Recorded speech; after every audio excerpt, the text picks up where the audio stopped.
Upper Echelon is brought to you by Deloitte for innovative thinking and thorough strategic planning. Turn to Deloitte.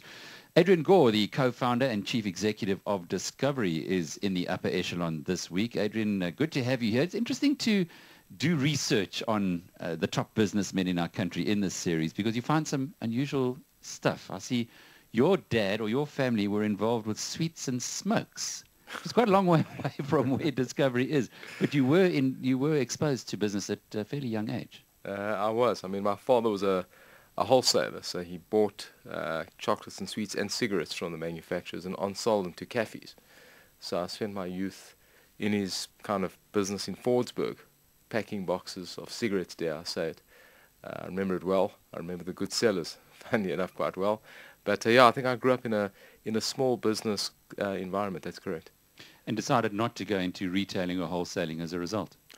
I don't think I had it was actually a lot of fun. I enjoyed many aspects of the business, but I always sort of saw a desire to make a real impact at a scale level. And I'm not sure I saw that in a smaller kind of business environment. It wasn't really for me.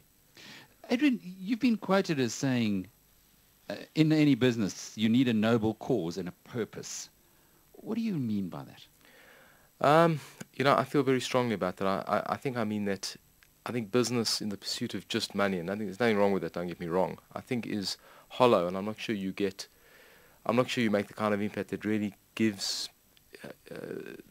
the leader and the team a feeling of great accomplishment. So I'm a great believer that a business should have a social impact and social purpose, and if you can get that right and have a profound impact on society, I'm convinced the money, the profits will follow. But beyond that, I think the sense of achievement of the team becomes different and special. I haven't heard that too often, and the reason I wanted to discuss or explore it a bit more with you is it's a similar approach that Steve Jobs, the late Steve Jobs, did with Apple. I think so. I thought it is fairly, I don't know if it's uncommon. I do think that a great business wants to have an impact in whatever sphere they're in. I think that certainly in our sphere of making people healthier, that kind of battle cry inspires us, and I think it's something that we, in any market we're in, we feel it's so appropriate. Whereas I think that, and I also will tell you that in my dealings with our team, which I think exceptional people, talking about purpose and values is what we talk about. Talking about profits and embedded value, and that's not inspiring stuff. That's a product of what you do. It's not the purpose. You read a lot. Have you read much about Jobs? I haven't. I'm a great fan. Obviously, I think he's one of the great human beings, like a Gutenberg, who's changed the world. But I haven't read much about him now. Well, do you have an iPad? I do, and I have a little boy who. You see the effect of this guy who's been sobbing at night over the death of Steve Jobs. I'm not laughing at the death. I'm laughing at the impact of this guy. That's unbelievable. Extraordinary. Unbelievable. Adrian, another thing that came up was that you take off from Friday night right through to Saturday, and you've got very deep religious beliefs, and this is obviously part of it. But I guess it's got another benefit in that you give yourself a break. Absolutely. I mean, I'm actually not a deeply religious individual. I'm a fairly secular thinker, but in my faith there is that time that you can't work, and I have seen the benefit of it from a family perspective, from a rest perspective, where I'm just cut off at a certain time, and I'm kind of not available from a business perspective, and I find it extremely refreshing.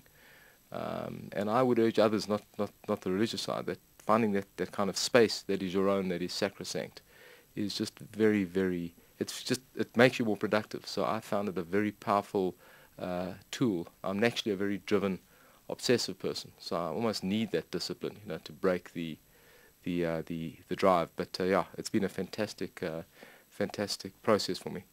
What do you do in that 24 hours? I typically read a lot, socialize a lot, spend a lot of time with my wife and children. So it's a time for kind of reconnecting. And I find during the week it's just a frenetic pace. You can't do that. Even if I am at home, I'm not really at home in truth. I'm on calls, I'm worried, I'm doing this, I'm doing that. And I love my work, so I'm kind of engaged in it. So I do all the stuff that I wouldn't normally do. I exercise, I run. I do a lot of stuff that's just a feeling of complete and total freedom. You mentioned your wife, Lauren. You got married to her when you were 23. You're now 47. Yeah. Warren Buffett says the best investment you'll make in your life is finding a good wife.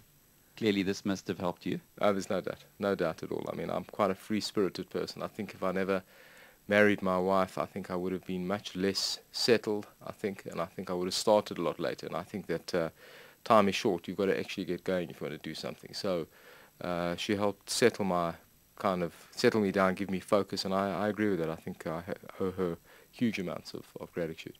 And you did start early, Adrian, starting Discovery at 28. You just wonder how many 28-year-olds there are walking around today with ideas as brilliant as yours.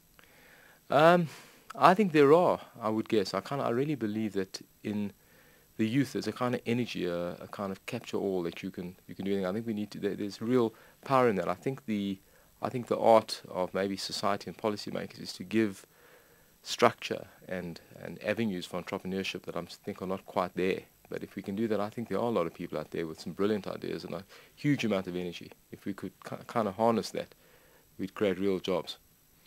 Discovery's been an amazing story. We don't really need to belabor that. But I guess on the risk side, you've become so intertwined with it. Adrian Gore stroke Discovery, and to a degree, I feel this with MoneyWeb, Alec Hogg MoneyWeb. Now, I've managed to extricate myself a little, but you're still very involved in Discovery, and I'm sure for a long term.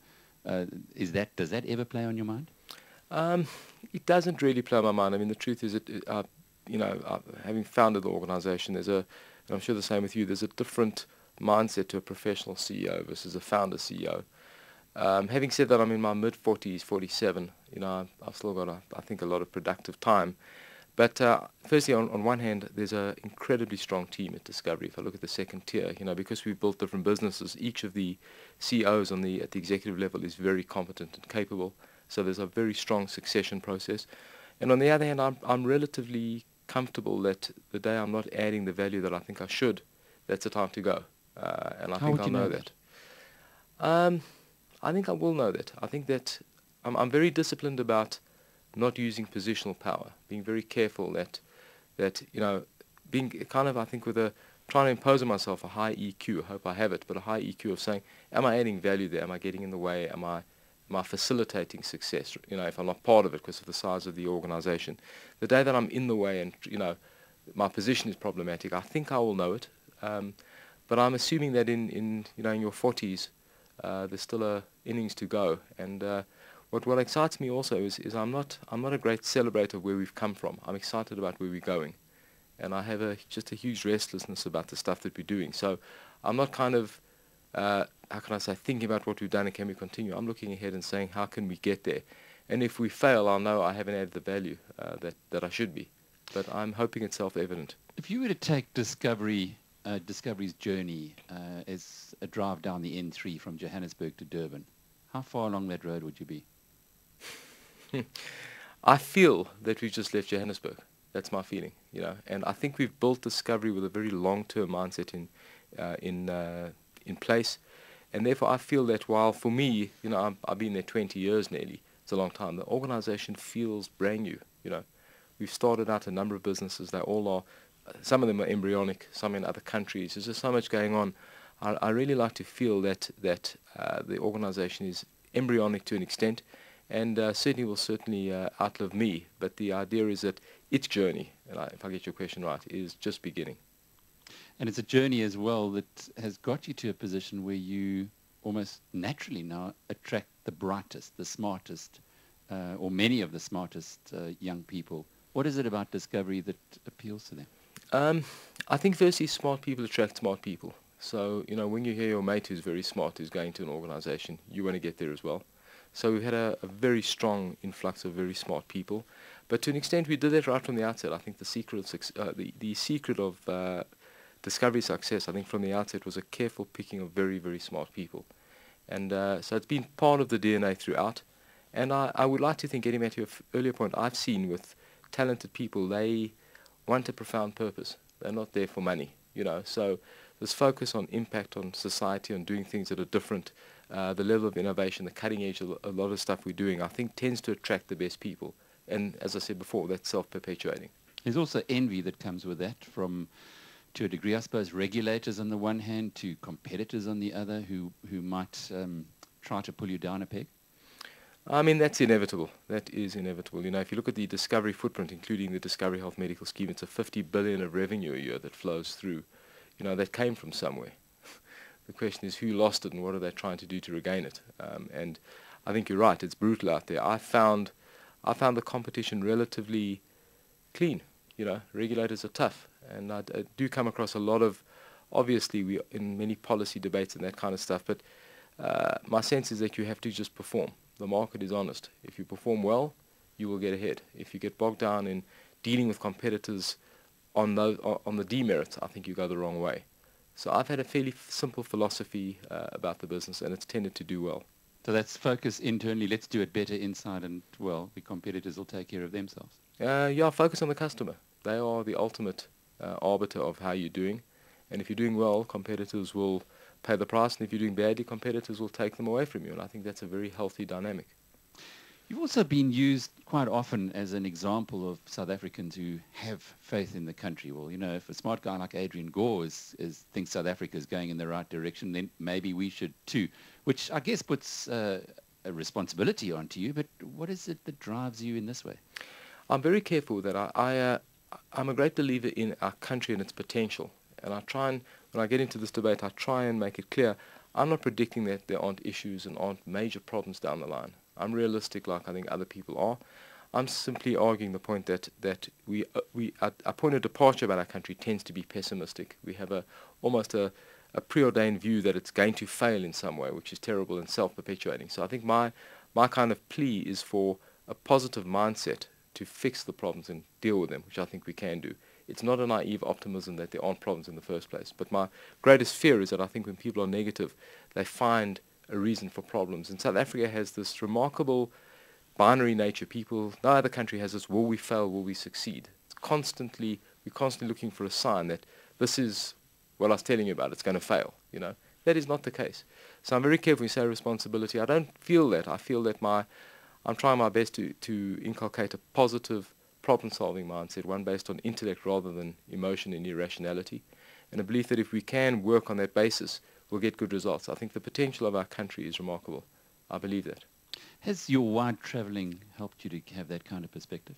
There's no doubt about it. I mean, especially in emerging markets like China, where if you look at their problems, they are far bigger than ours. You know, their problems are just absolutely ginormous. Yet there's a mindset there of we own the future. You know, that mindset and that vision is what drives the future. And I'm convinced because of that, they will own the future. So we have the opposite. We believe our problems are intractable. Ultimately, they will get us.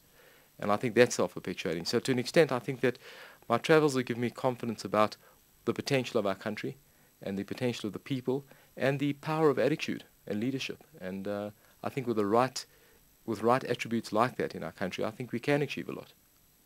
Adrian, we share a passion for reading. What kind of books do you like?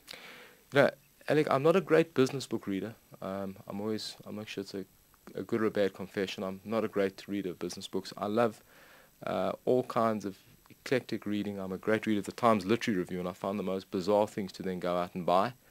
But in my current role, I'm working, I find on the holidays, if I can get a chance to read, I will. I'm a reader of The Economist. I'm a reader of many journals, The Scientific American, etc., that I read very carefully every week. But my chance to read is really out in the holidays if I actually pick up a book. Difficult to do. So you don't download books for your iPad? I do all the time, and I never read them at the moment until the holiday comes and I've piled up 10 of them, you know. And the holiday, how long is that? I actually do holiday in the December period. I take a good 3 weeks with my family, although they're getting older and leaving home. That's how it is. But I try and take holidays 3 weeks in December. And if I get breaks during the year, a week or so in the middle of the year.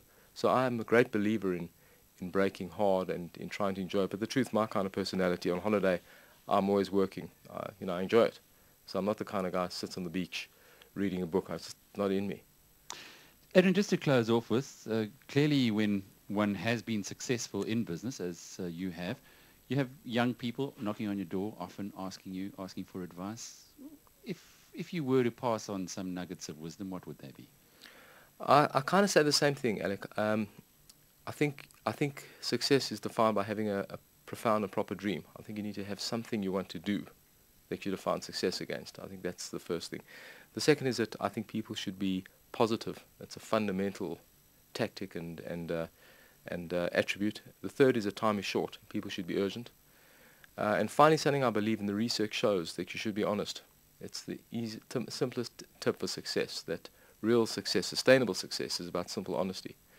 And then finally, just a point about innovation. You have to be different. People have this amazing issue that they want to build a business that's successful, yet they emulate others. It's kind of intellectually bankrupt. So I say to people, you've got to have a dream that's different, and you've got to get there in your own authentic, special way. Don't follow others. Learn from them. Adrian Gore, the co-founder and chief executive of Discovery.